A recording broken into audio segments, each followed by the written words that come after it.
This program is intended to assist in training the operator of Hobart equipment and is a supplement to the instruction manual.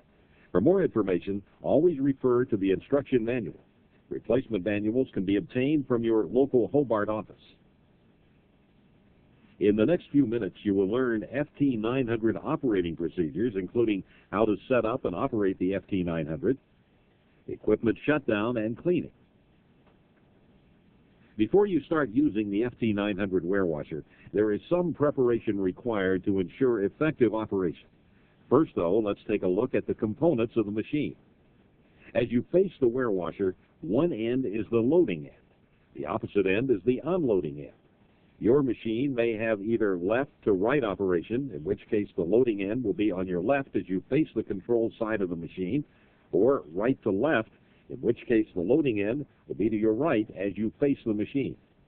For the purposes of this training video, we will use a right to left machine. The FT900 is a fully automatic flight-type dishwasher consisting of a load section with power recirculating pre-wash, an 8-foot power wash section, power rinse section, final rinse section, and an unload section. In some cases, there may be a dual rinse section. You may also have a blower dryer. You will see the stainless steel control center located at the unload end of the machine. Power on-off switches, start-stop switches, initial fill light, doors closed light, the blower dryer light, and tank temperature and final temperature gauges. In addition, there are start-stop switches at each end of the machine. This allows either the loader or the unloader to stop the conveyor if dishes begin to get backed up. Now, let's look at how to prepare the machine before beginning operation.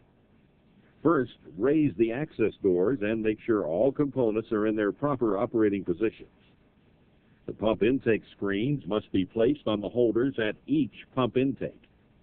The strainer pans must be placed on top of each tank. The strainer baskets must be set in place in the strainer pans. Next, make sure the end caps are correctly installed at the ends of all wash arms. The end caps screw into the wash arms, hand tighten. Install and latch in place each wash arm.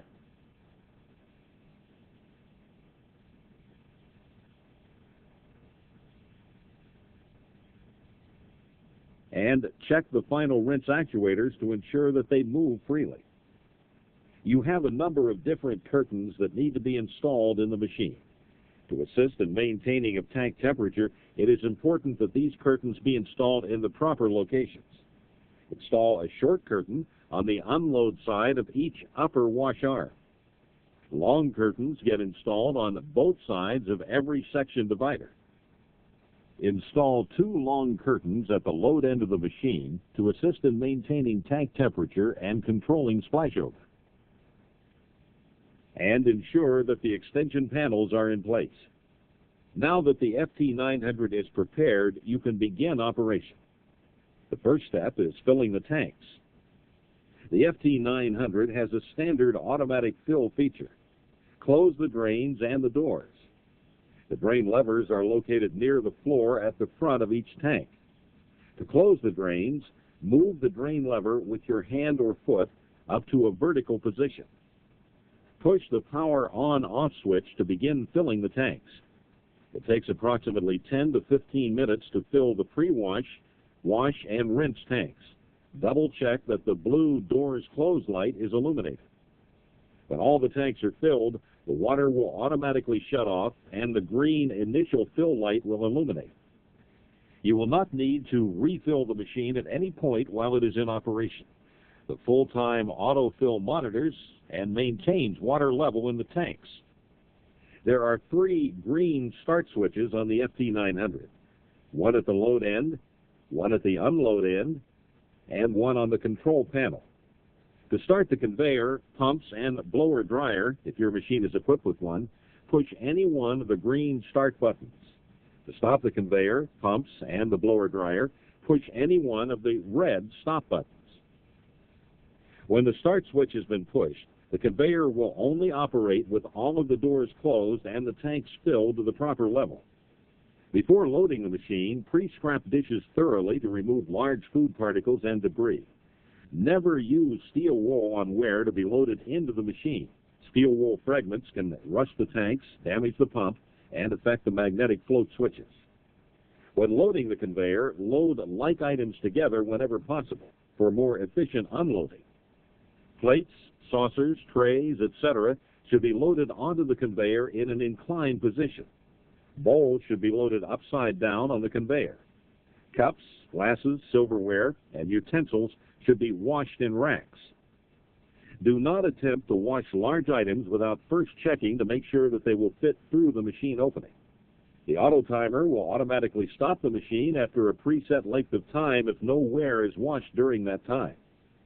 When unloading the machine, remove dishes from the conveyor and stack similar items together.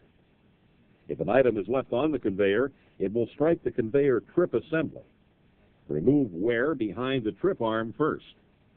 Remove the dish at the trip arm last. The machine will automatically restart. Now that you've washed all of the dishes, the FT900 must be cleaned. This needs to happen at the end of each working shift or every 4 hours. Push the power switch off. Drain the machine by lowering the drain levers to a horizontal position. Open all access doors fully. Remove all curtains. Clean all curtains. Using a hose with a spray nozzle, clean the load shelf and the unload shelf by spraying debris into the machine. Thoroughly spray the interior of the dishwasher. Remove the wash arms. First, release the latches. Next, slide the upper arms forward a short distance and then down. Remove the end caps. Remove the lower wash arms. Clean the wash arms in a sink. Remove the flush arm from the load end of the machine. Clean the flush arm and nozzles in a sink. Remove the strainer baskets, then the strainer pans. Empty the strainers into the trash receptacle or food waste disposer. Scrub the strainers in a sink. When the tanks are empty, rinse and wipe out the tank bottom, being sure to remove any soil. Remove the pump intake screens. Clean the screens in a sink. Remove the final rinse arms. Clean debris from the nozzles and the arms. To avoid possible scratching, pitting, or rusting, never use steel wool to clean any warewasher surfaces, internal or external. Only use products formulated to be safe on stainless steel. Once you have cleaned the machine, you need to reassemble the machine. Reinstall the wash arm end caps without over-tightening. Reinstall the wash and rinse arms in their proper locations. Please note that the arms with 4 tubes fit in the lower brackets.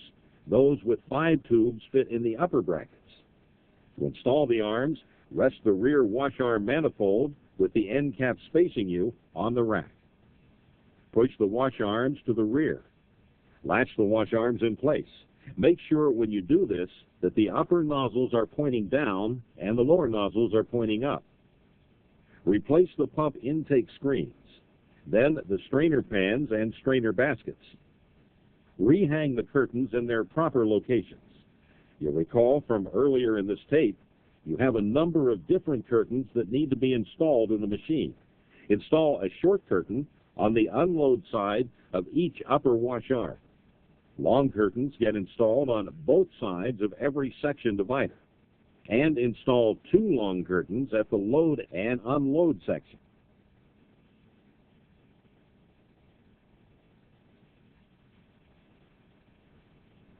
Always make sure to clean the exterior of the FT900 with a damp cloth and mild soapy water. Only use products that are formulated to be safe on stainless steel. Finally, you should leave the access doors of the machine open to allow the interior to air out and dry. This concludes our videotape operator training of Hobart's FT900 flight-type dishwashing machine. Please refer to your instruction manual if you have any additional questions regarding the use, operation, or troubleshooting of this unit, or contact your local Hobart Sales and Service office.